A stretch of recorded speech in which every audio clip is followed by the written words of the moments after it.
കഥയുടെ ആ ഭാഗം അച്ചായന് ഫീൽ ചെയ്തു.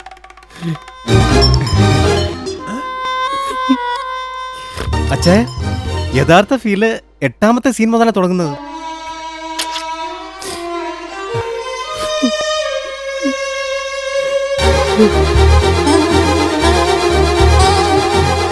താങ്ക് യു അച്ചായ, താങ്ക് യു. കണ്ട, തുടക്കത്തിൽ തന്നെ ഷേക്ക് ഹാൻഡ് കിട്ടുന്നത് കണ്ട. ഇങ്ങനെ കഥ പറഞ്ഞ് ഇഞ്ചിഞ്ചായി കൊല്ലുന്നതിന് പകരം നീ എന്നെ ഒറ്റയടിക്കങ്ങ് കൊല്ലടാ. മേലാൽ ഈ മാതിരി കഥകളോടെ പടി കടന്നു പോരും. നിന്റെ കൈ ഞാൻ വെട്ടും. അയ്യോ അച്ചായൻ, എന്റെ കഥയുടെ ഡെപ്ത് മനസ്സിലാവാത്തോണ്ടാ. എന്റെ ക്യാരക്ടേഴ്സ് ഒക്കെ അതെടുത്ത് അങ്ങോട്ട് കാണിച്ചോട്. എന്തോ ആ പൂനെന്ന് കിട്ടിയ മടല്. പൂന ഫിലിം ഇൻസ്റ്റിറ്റ്യൂട്ടിന് നാണക്കേട് ഉണ്ടാക്കുന്ന നീയൊക്കെ നോക്ക്. വ്യക്തമായ കഥയും തിരക്കഥയും തയ്യാറായിട്ട് ഞാൻ പടം പിടിക്കും. അങ്ങനെ ചെയ്യാവൂ. തന്റെ സ്ക്രിപ്റ്റിൽ എനിക്ക് പ്രതീക്ഷയില്ല. തനിക്ക് ഈ പണി നല്ലതല്ല, അറിയില്ല. ഇടോ നോക്ക്, ആധാരം എഴുത്തല്ല തിരക്കഥ രചന. തനിക്ക് ഭാവനയില്ല, ജീവിത അനുഭവവും ഇല്ല. നമുക്ക് വേറെ കഥ നോക്കാം. കൺട്രോളറെ, താനിതിൽ ഇടപെടണ്ട. അച്ചായ, ഞാൻ 12 പ്രാവശ്യം തിരുത്തിയ തിരക്കഥയായത്. 10,000 പ്രാവശ്യം തിരുത്തിയാലും ഒരു പ്രയോജനം ഇല്ല. താൻ പോയേ. രാവിലെ അച്ചായന്റെ 3 മണിക്കൂറാണ് തൊലച്ചത്. ചില പാലം നടത്തിയിട്ടില്ല. ലൂക്കോസേ, എനിക്ക് വല്ലോ വിളമ്പി വെക്കടാ.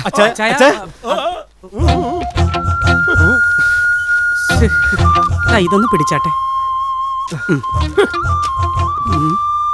ഇനി ഇതുപോലെ മെനക്കെടുത്താൻ വന്ന ആ പട്ടി അഴിച്ചു വിടണം. എന്നാ കഥ പറഞ്ഞ അതിനെ കൊല്ലാൻ നീരുന്ന് വിഴുങ്ങ്.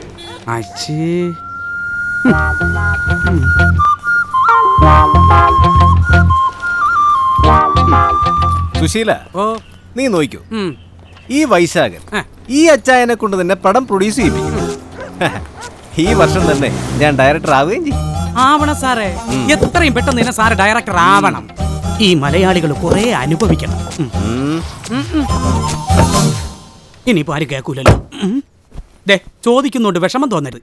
സാറേ, സാറിന് വിശ്വാസമുണ്ടോ ഈ കഥ വെച്ചൊരു പടം ചെയ്യാൻ പറ്റുമെന്ന്? സുശീല, നോക്ക്. ഡ്രൈവറുടെ പണി നടത്തിയാൽ മതി കേട്ടോ. ഡ്രൈവർമാരും തൊഴിലാളികളും ഒക്കെയാ പടം കാണാൻ വരുന്നത്. അതുകൊണ്ട് ചോദിച്ചതാ. വണ്ടി എടുക്കടാ. ഓ, എന്നെ ഇറക്കിയിട്ട് വണ്ടി സർവീസ് സെന്റർ ഒന്ന് കാണിക്കണം. കാറിന് AC കുറവാണെന്ന് തോന്നുന്നു. സാറ് കഥയിൽ പറയുന്നത് ജീവിതത്തിന്റെ പരുക്കൻ ഭാവങ്ങൾ. കാറിൽ അല്പം AC കുറഞ്ഞു കഴിഞ്ഞാൽ വെപ്രാളവും. നോക്കി എടുക്കടേ.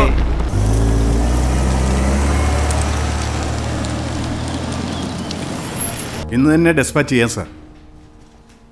സാർ, ഇവിടെ വരുന്ന പേപ്പർ അതാത് ദിവസം തന്നെ രജിസ്റ്റർ ചേർക്കുന്നുണ്ട്. നിങ്ങളുടെ വിശദീകരണം ഒന്നും എനിക്ക് കേൾക്കണ്ട സാർ. അത് പക്ഷേ പറഞ്ഞില്ലേ, ഒരു എക്സ്ക്യൂസ് എനിക്ക് കേൾക്കണ്ട.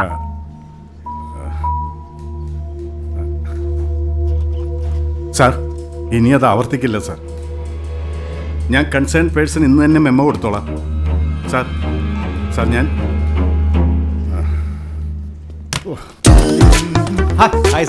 ആ എത്തിയോ? മാറ്റിന് സിനിമ കാണാമെന്നതാ. എന്താ സാർ? എന്താന്നോ? കേക്ക. വൃത്തികേട് സാർ. എന്താ ഇത്? എന്താന്ന് നിനക്ക് മനസ്സിലായില്ലേ ഇത്രയും കേട്ടിട്ട്?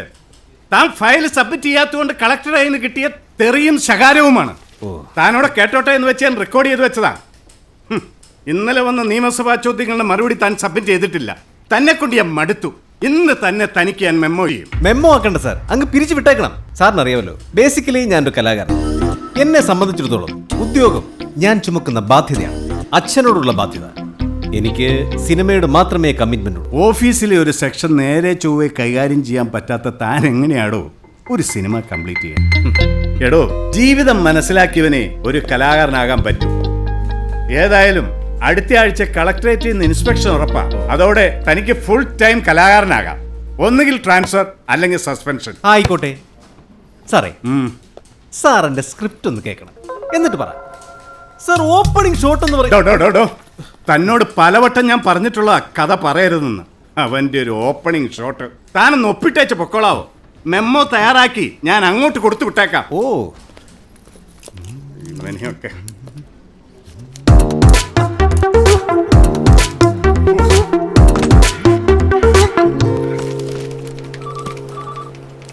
Hi, good morning. Good morning.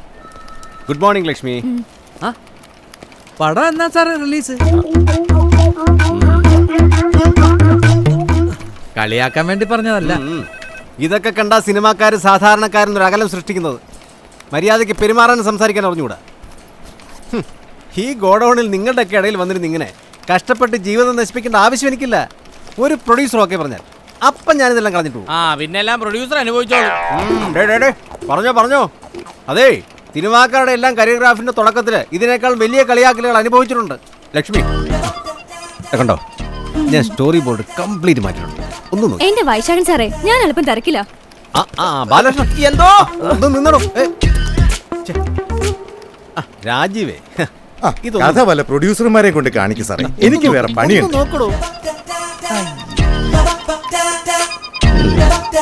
കലാബോധമില്ലാത്ത വർഗങ്ങള്.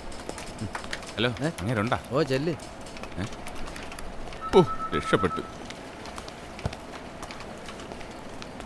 Sir, ഞാൻ നേരത്തെ വന്നിരുന്നു. അപ്പൊ സാർ എത്തിയിരുന്നില്ല. എന്റെ റീസർവേയുടെ കാര്യം അറിയാനാ. ഫയൽ സ്റ്റഡി ചെയ്തുകൊണ്ടിരിക്കുകയാണ്.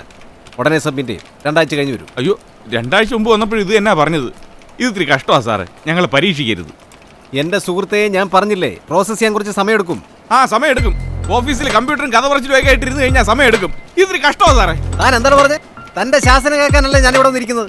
ഒരാഴ്ച കൂടി കഴിഞ്ഞാൽ ഫയൽ വിടുന്നുള്ളൂ. എന്താ വൈശാഖ ഇവിടെ ഒരു ബഹളം? ആദ്യം ക്ലാർക്കുമാരെ കൊണ്ട് പണി ചെയ്യിക്കാൻ പഠിക്കും സാറേ.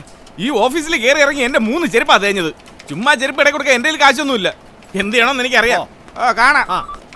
എടോ, ആ റീസർവേയുടെ ഫയൽ സബ്മിറ്റ് ചെയ്യാൻ ഇന്നലെയും കൂടെ തന്നോട് ഞാൻ പറഞ്ഞല്ലേ. ഇനി ഞാൻ ആക്ഷൻ എടുക്കും. ക്ലർക്കുമാർ ചെയ്യുന്ന ഓരോ തെറ്റിന് തെറി കേൾക്കുന്ന സാറിനാ. തന്റെ അച്ഛൻ എത്ര ഭേദമായിരുന്നടോ. ചില മക്കള് കാരണം തെറി അച്ഛന്മാർക്കാണ്. ഇവനെയൊക്കെ